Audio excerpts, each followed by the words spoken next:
Assalamualaikum warahmatullahi wabarakatuh. Izinkan kami untuk mempresentasikan proposal usulan buku daras terkait dengan judul reportase dan penulisan berita mendalam atau depth reporting. Yang saya hormati, yang saya banggakan, Bapak Reviewer, Bapak Dr. Muhammad Fahru Roji, dan Bapak Dr. Dadang Darmawan. Keduanya yang saya hormati, yang saya banggakan, izinkan saya untuk menyampaikan, mempresentasikan apa yang kami ajukan dalam proses pengusulan buku daras ya. Yang pertama, saya ingin mengatakan bahwa dalam usulan ini ada beberapa hal yang perlu saya sampaikan pada presentasi ini. Yang pertama terkait dengan latar belakang pengusulan buku daras itu. Yang kedua menggambarkan fenomena tentang pentingnya buku daras. Kemudian ketiga berkaitan dengan tujuan dari penelitian buku daras ini. Ketiganya terkait dengan tujuan penulisan buku daras ini. Yang keempat menjelaskan tentang identitas usulan buku daras. Yang kelima terkait dengan peta konsep dari buku yang akan ditulis. Kemudian yang terakhir berkaitan dengan referensi.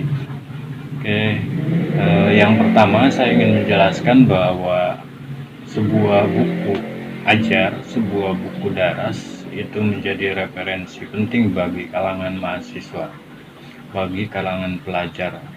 Juga tentunya termasuk hal yang sangat penting bagi para pengajar, bagi para dosen.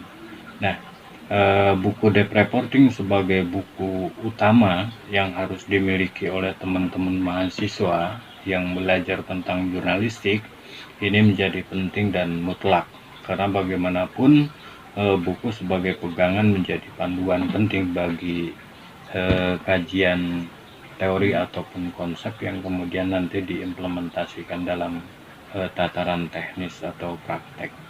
Nah, buku-buku yang terkait dengan depth reporting itu sangat minim di negara kita, di negeri kita. Padahal jumlah mahasiswa ilmu komunikasi itu sangat luar biasa banyaknya. Hampir di setiap perguruan tinggi itu ada prodi ilmu komunikasi jurnalistik ya. Dan ini menjadi satu tantangan tersendiri bagi saya secara pribadi, bahwa menulis buku depth reporting itu menjadi satu hal yang sangat penting di tengah kelangkaan buku daras terkait dengan buku depth reporting. Bahkan bukan hanya buku daras, sebenarnya buku-buku populer pun terkait dengan buku depth reporting itu sangat langka. Ini halnya berbeda dengan buku yang harusnya menjadi satu pijakan yang luar biasa di kita, buku daras ini, karena depth reporting itu salah satunya menjadi produk berita ya, yang jauh lebih banyak bila dikomparasikan dengan produk berita investigative reporting. Tetapi anehnya bahwa buku-buku jurnalisme investigasi itu jauh lebih banyak dibandingkan dengan buku depth reporting. Padahal produk jurnalistik investigasi itu tidak banyak. Nah, dalam konteks Indonesia, praktek jurnalisme depth reporting ini tumbuh dan berkembang dengan sangat luar biasa, berbeda dengan bentuk pelaporan lain yang disebut dengan investigasi. Ada sejumlah faktor yang tentu saja menjadi penyebab dan akar masalah kenapa buku depth reporting tidak berkembang dengan pesat, dan jumlahnya itu sangat begitu minim. Ada beberapa hal depth reporting dan investigasi yang pada dasarnya ini menjadi sumber penyebab kenapa buku depth reporting di Indonesia tidak begitu banyak. Ini saya ingin menggambarkan bahwa buku depth reporting dengan investigasi di negara luar, terutama di Amerika, buku investigasi itu sangat banyak. Buku investigasi itu jumlahnya luar biasa ya. Nah, buku-buku referensi dari barat itu kemudian ditarik ke Indonesia kemudian dikutip oleh teman-teman kalangan akademisi, dan jadilah buku-buku investigasi dan menjadi pegangan teman-teman wartawan di lapangan. Tidak heran banyaknya buku-buku jurnalisme investigasi di Barat itu memberikan efek lahirnya buku-buku jurnalisme investigasi juga di Indonesia. Karena selain buku-buku itu menjadi referensi, juga menjadi sumber inspirasi di dalam praktek jurnalisme investigasi. Tapi masalahnya yang menjadi persoalan, praktik jurnalisme investigasi di kita tidak sebanyak praktek jurnalisme deep reporting, yang tentu saja ini menjadi sesuatu yang agak aneh. Kenapa prakteknya sangat luar biasa di lapangan itu, tetapi buku referensinya itu sangat begitu langka gitu. Sehingga kalau kita telusuri, salah satu penyebabnya adalah buku deep reporting di Barat yang secara budaya itu tidak tumbuh pesat seperti investigative reporting, itu tidak memunculkan semangat para akademisi juga para praktisi untuk menulis deep reporting di kita. Karena rujukan deep reporting dari negeri sana itu tidak setinggi referensi yang dibuat untuk jurnalisme investigasi. Kemudian tentang tujuan penulisan buku deep reporting ini, tujuan akademis dengan tujuan praktis. Tujuan akademisnya, satu, mengeksplorasi kajian deep reporting secara akademis dan komprehensif. Saya mengharapkan bahwa buku yang diusulkan ini bisa mengeksplorasi konsep-konsep kajian-kajian deep reporting secara lebih akademis dan komprehensif, sehingga bisa menjadi pijakan bagi para pengajar, juga bagi teman-teman mahasiswa jurnalistik terkait dengan genre deep reporting. Nah, di dalam deep reporting itu, topik deep reporting secara sistematis dan ilmiah itu menjadi tujuan akademis yang kedua.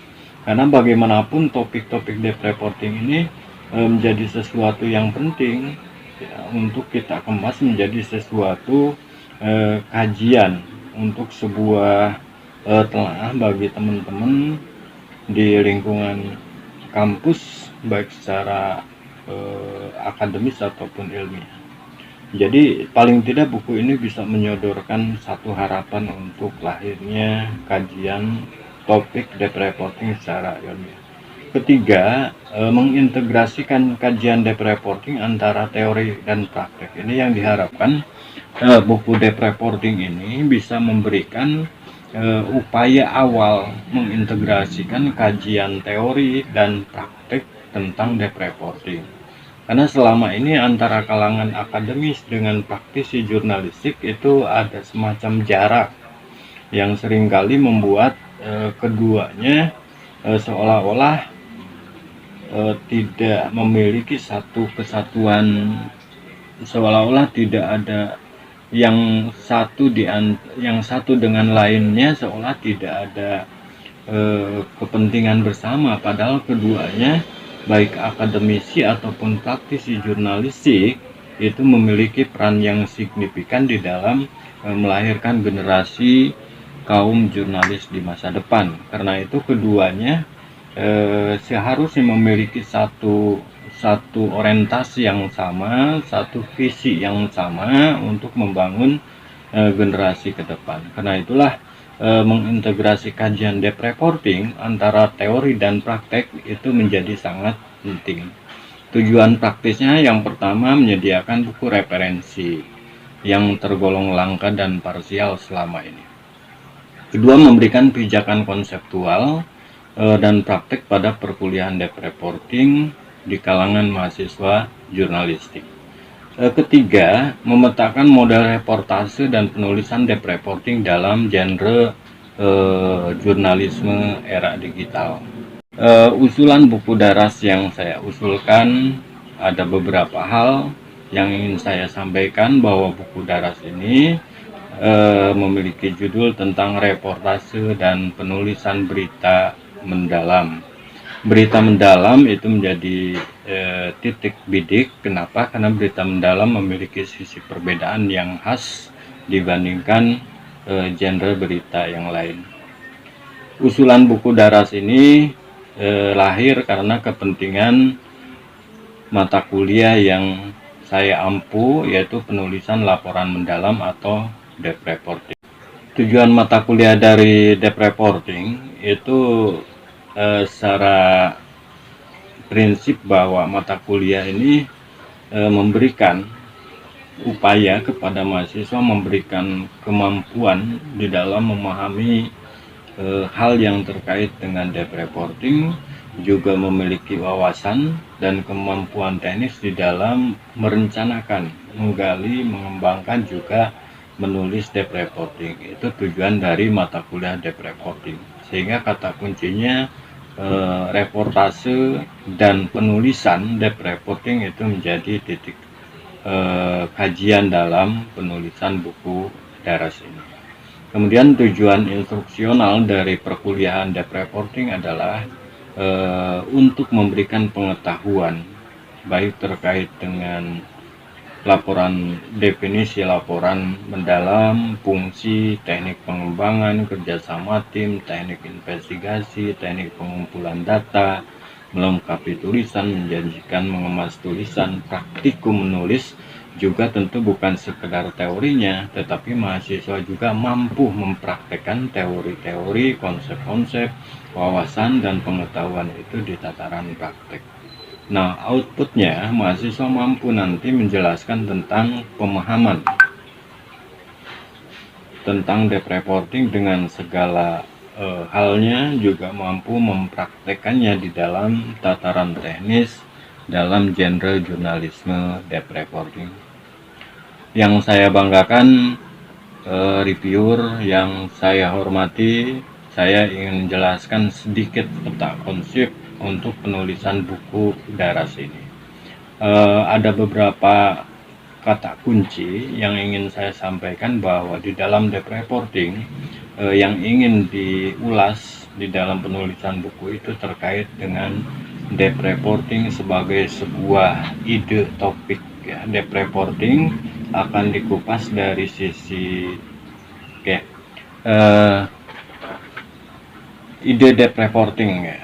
Dalam deep reporting, dalam buku deep reporting ini akan diulas terkait dengan wawasan dan konsep, ya, baik itu konsep deep reporting itu apa, secara definisi, kemudian fungsinya, kemudian membandingkan berita deep reporting itu dengan genre jurnalisme yang lain. Tentu saja kita juga berbicara tentang bentuk dari deep reporting itu seperti apa. Nah, deep reporting di dalam buku ini juga akan dikupas bagaimana menggali sebuah topik yang layak untuk diangkat sebuah deep reporting. Yang diantaranya ada berita, peristiwa, rilis, penelitian, dan bacaan yang menjadi sumber ide liputan. Berikutnya, di dalam deep reporting bukan hanya sebatas itu yang akan ditulis terkait dengan teknik pengembangan. Karena deep reporting itu berita yang komprehensif, berita yang mendalam, maka dalam buku akan diulas tentang bagaimana mengembangkan topik liputan, mengembangkan narasumber, wilayah, waktu, dan fokus, ya, dari sebuah topik deep reporting. Berikutnya terkait dengan kerjasama tim. Bagaimana peran kerjasama tim di dalam deep reporting itu bukan hanya penting tetapi bersifat mutlak. Karena deep reporting yang komprehensif adalah produk teman-teman dalam tim di dalam menggali data dan fakta yang kemudian dikemas menjadi produk berita mendalam. Nah, berikutnya dikaji tentang teknik pengumpulan data, ya. Di dalam teknik pengumpulan data sebagai sumber informasi pemberitaan, baik dilakukan dengan observasi, riset data, wawancara, investigasi, itu diulas di dalam buku ini. Berikutnya adalah terkait dengan evaluasi data dan fakta, ya, melalui rapat budgeting, terkait dengan akurasinya, kedalamannya, keseimbangannya, juga sumber narasumbernya. Berikutnya adalah bagaimana melakukan pengemasan data dan fakta yang sudah ditulis oleh wartawan itu. Maka dilakukan rewriting dengan melakukan pemilahan data, penulisan, kemudian pengemasan. Ya.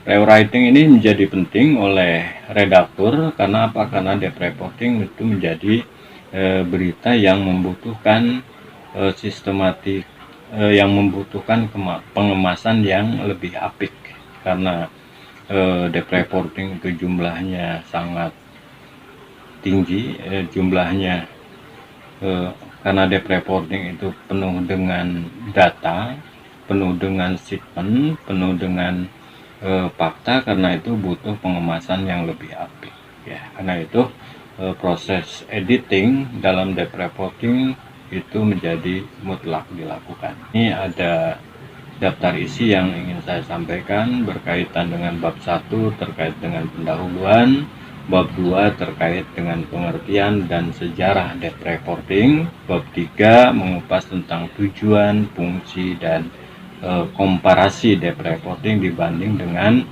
genre berita lainnya. Di bab 4 akan diulas tentang teknik pengembangan berita mendalam, baik pengembangan topik, narasumber, wilayah, teknik penggalian data, pengembangan waktu. Kemudian kelima, bab 5 membahas tentang model dan karakteristik pengembangan debt reporting. Bab 6 membahas tentang kerjasama tim dalam debt reporting. Di bab 7 akan diulas tentang teknik penggalian data debt reporting. Bagaimana wartawan seharusnya menggali data debt reporting untuk keperluan pemberitaan debt reporting.